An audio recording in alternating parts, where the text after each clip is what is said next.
Ecuador Workers Union reject the social security reform promoted by the Guillermo Lasso's government. In Spain, the political campaign for the general elections of July the 23rd officially kicked off. And in Palestine, Israeli forces killed 2 young Palestinian men during a new military incursion in Nablus.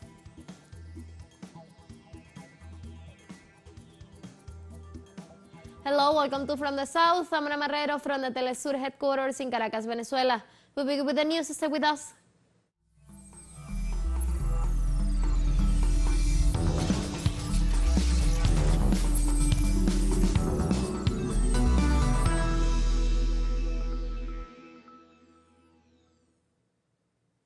Ecuador's organized workers reject the social security reform promoted by Guillermo Lasso's government.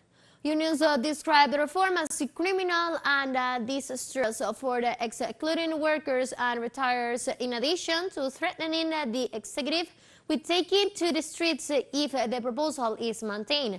Workers reject the increase of contributions for the affiliates from 30 to 34 years and the reduction of the retirement pension proposed by the commission created by the National Executive.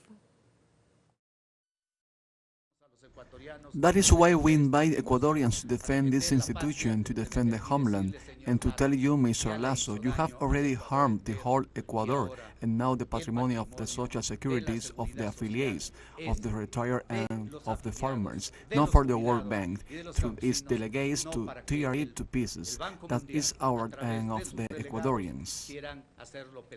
In this context, after the rejection of the proposed reform of the social security system promoted by Lasso's government, other union leaders expressed their rejection. Then and reject this proposal, which is criminal for the workers, for the retirees. If the government dares to send this proposal through the urgent economic way and through the decree laws, the unitary front will activate what is resolved in the 16th Convention. In Argentina, 24-hour strike for distance and inner city buses began Friday at midnight in Greater Buenos Aires and in other 6 provinces. The strike was called on by the Automobile and Tram Union in response to bus companies failing to pay what they said were agreed upon salary rises. The 6 provinces affected are the Corrientes, Entre Ríos, Santa Fe, Formosa, Misiones, and Tucumán. Public transportation in Greater Buenos Aires was complicated even more due to a surprise 4:30 a.m. local time strike at the Sarmiento train line, which connects the city with the Western Buenos Aires metropolitan area.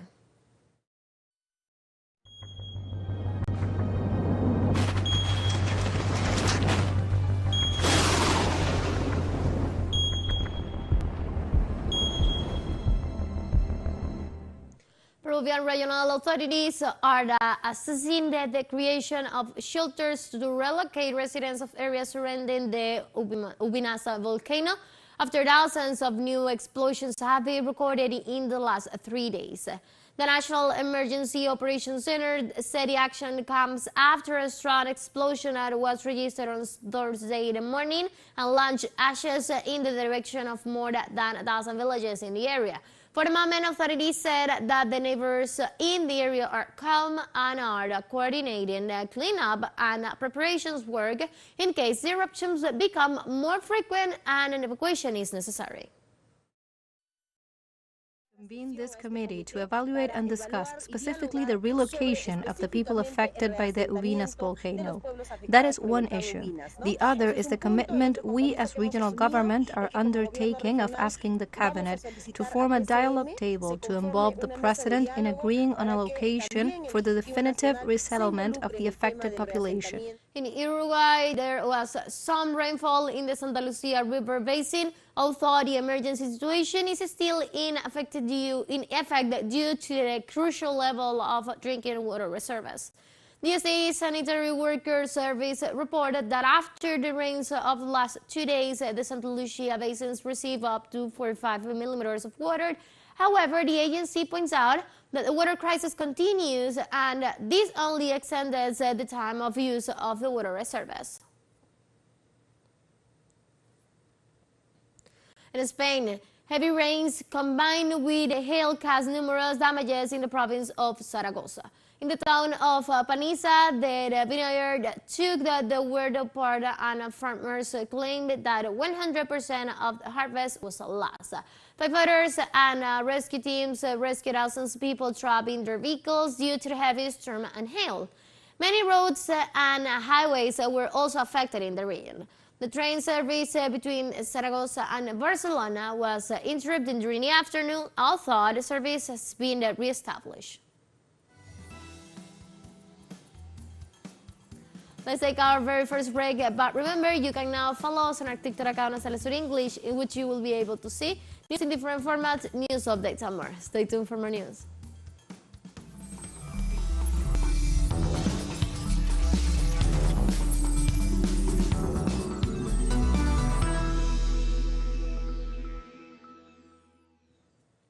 Welcome back to From the South.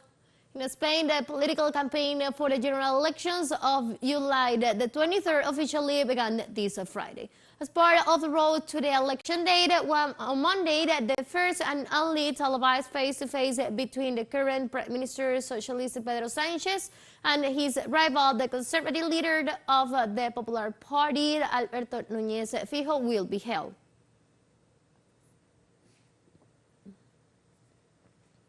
In Italy, on Friday, at least 6 elder people died and 81 people were intoxicated or injured after a fire in Milan. According to authorities, the main hypothesis is that it was an accident in the nursery house, and it had 167 people at the time of the fire. The mayor of Milan, Giuseppe Sala, explained that due to the health conditions of the residents, they had to be taken out one by one. Sala that all those hospitalized symptoms of smoke inhalations of very severity, but none of the patients suffered burns. The fire started in one room, so much so that the 2 residents were charred to death, and the bodies are still there. It didn't spread, not even to the room's next door, but the fumes are obviously just as dangerous, and so the other 4 deaths were due to smoke. The smoke, meanwhile, spread and reached all the way down there. We had the windows opened, so we could see the old people fumbling at the windows with rags on their faces. Then slowly the fire brigade arrived, and those who could walk, they carried them out on foot. Those who couldn't, I think, they took them out with the bedsheets to drag them out. On Friday, public transport in Rome suffered major disruptions due to a nationwide strike called by buses and streetcar drivers' unions to demand a judgment in their working conditions. Also in Rome, one of its 3 subway lines remained closed. The unions emphasized that with this strike, they exercise the right to protest the unwillingness of the employers to discuss the undeniable judgment to be included in the collective labor agreement. On Friday, Russian President Vladimir Putin met with the country's security council to discuss measures implemented to overcome the difficulties that some countries are creating for Russia. Today we will discuss the measures that we are taking and must take to overcome the difficulties that some countries are creating for Russia. Until now, they have not succeeded in achieving anything worthwhile in terms of the goals that they set in the Russian direction. I'm sure nothing will work, but we need to be aware of what is happening. So let's discuss all these issues.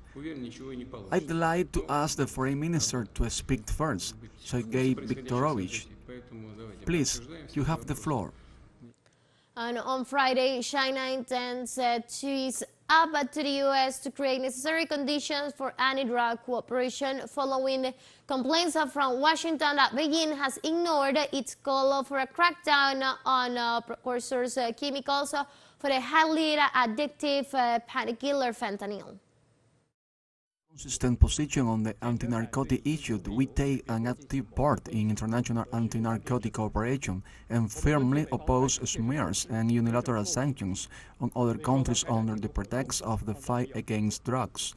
We urge the United States to correct wrongdoings with concrete actions and create necessary conditions for the two countries' anti-narcotic cooperation. In addition, one Wenbin expressed opposition to U.S. Defense Secretary Lloyd Austin's criticism of Chinese coast guards in the South China Sea. The United States' commitment to the Philippines' security must not undermine China's territorial sovereignty and maritime rights and interests in the South China Sea. The United States' side's remarks distort and smears China's legitimate and lawful maritime law enforcement activities and sow discord among regional countries. China firmly opposes the United States will never succeed in its attempt. On Friday, Seoul, in an attempt to ease public concern, said that the release of accumulated water from the Japanese Fukushima nuclear plant into the sea will have negligent consequences for South Korea. This week, the International Atomic Energy Agency gave the green light to a decades-long project to discharge the Fukushima water from a nuclear plant, which was devastated by an earthquake and tsunamis that hit southern Japan in 2011. According to a report by the International Atomic Energy Agency, the estimated radiation level of the water by the time they circulate back to the coast of South Korea in 10 years will be scientifically irrelevant. South Koreans nor does it specify the impact the release will have on marine ecosystem. It is written based on Japan's decision reached earlier and Japan's request. Therefore, we cannot trust its conclusion. That is why I cannot stop this hunger strike. We'll take our last break, but before we invite you to visit our YouTube channel at teleSUR English.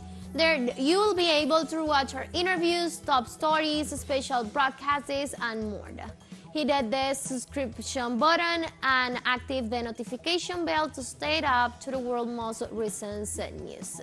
One final short break, don't go away.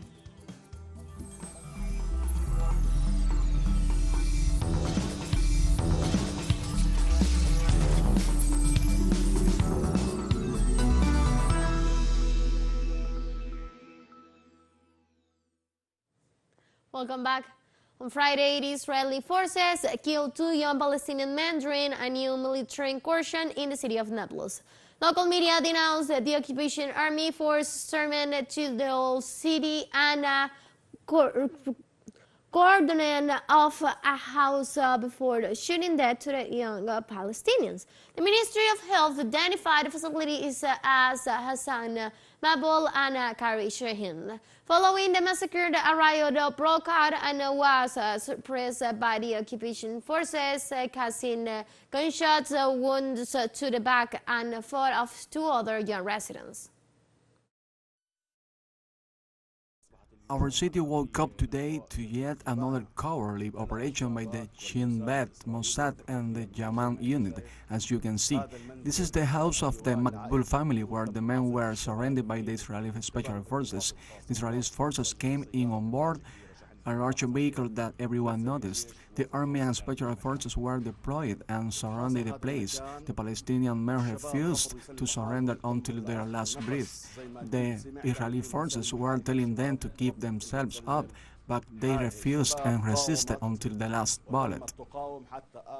On Friday, the interim Prime Minister of Lebanon, Najib Mikati, called on the United Nations to promote mechanisms to stop the Israeli violations and the continuous infringements of its sovereignty.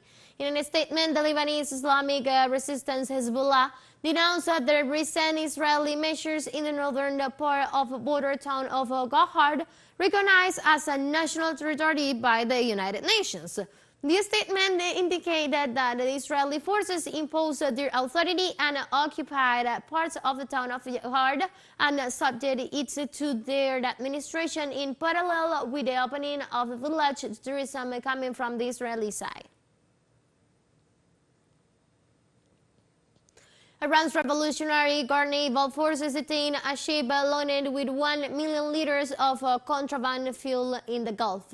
Iranian authorities have not provided details about the capture of the vessel. Months earlier, the Navy had confiscated over 3.4 billion liters of oil stolen in the south of the country. Over the same period, the military captured another offensive tanker with a Panamanian flag near the Corhun Strait. According to a report by the United Nations Agency for Migration, the armed conflict in Sudan has caused the forcibly displacements of more than 3 million people. The United Nations Agency reported that most of those people have been internally displaced, while 700,000 of them have fled neighboring countries. Other UN agencies have warned about the increase in gender violence due to the vulnerability of women and girls who have become displaced searching for safety. China and delegations from African countries signed some 18 agreements covering advantage technology areas at the conclusion of the China and African Innovation Cooperation and Development Forum 2023. The China-Africa Center for the Innovations and Cooperation noted that the wide coverage of the China project reflects the deepening of the innovative collaboration between the two parties. In this regard, universities, medical and research institutions, as well as Chinese companies, have partnered with at least 8 countries in Africa. And in Ethiopia, a young engineer and entrepreneur has developed an innovative construction method that restored to a material that has become an nightmare into the world. Still, as many starts up, he is still struggling to get investors. Hayat Hassan is the founder and CEO of Kubik, an award-winning company that, with the help of additive, turns plastic into black beans and interlocked blocks, which today are being assembled in a pilot project. So it's like you said, it's mainly plastic waste, recycled plastic waste that that forms into these construction materials. As far as assembly, the idea is for it to be super simple. You would need an engineer, a contractor, and you have a manual, and the whole point is to get it done with inexperienced workers, obviously under supervision. So it's ease of assembly is there. It's very easy and simple. When it comes to raising money as a startup, it's an uphill battle in the beginning, and it's a very scary thing, especially when it's the first startup that you're forming. In my case, I was very fortunate that I had a group of people, both from family, friends, business acquaintances from the past, that really knew me, really believed in what we were doing, and were willing to give us that initial catalytic seed that we needed to get going. We have come to the end of this news brief, but you can find these and many other stories on our website at telesurenglish.net. You can also join us on our socials. We're on Facebook, Twitter, and on Instagram as well.